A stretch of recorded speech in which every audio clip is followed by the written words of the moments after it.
Bonjour à toutes et à tous, ma team Kiefer, j'espère que vous allez bien. Intégral Giro 2023, on se retrouve pour la présentation complète de l'étape 3 de ce Tour d'Italie, 216 km au programme. Après une première étape de contre-la-montre individuelle et une deuxième étape de sprint massif, qu'est-ce qui va se passer pour cette étape de Vasto à Melfi?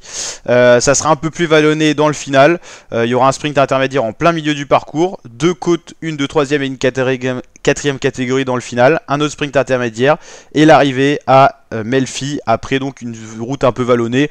Il n'y aura pas d'explication entre favoris vraisemblablement, certainement pas de changement de maillot rose non plus, mais peut-être un sprint avec quelques sprinteurs qui pourraient être absents s'ils ont des difficultés à passer les bosses, ce qui n'est pas sûr parce que c'est pas non plus du très pentu, mais on sait jamais, ça peut quand même poser problème pour certains sprinteurs qui aiment vraiment le tout plat. Je pense à Gaviria, je pense à Dainese, je pense à Ackermann qui pourraient peut-être être un peu piégés si ça roule fort. Il y a quand même du 6-7%, même si c'est des courtes distances, ça peut causer des dégâts.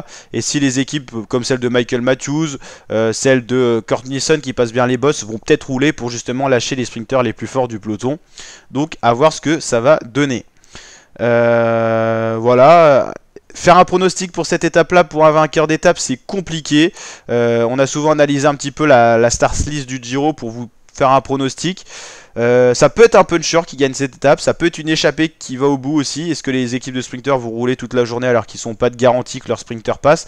Les Cavendish et compagnie, normalement ça passe pas pour un sprint comme ça.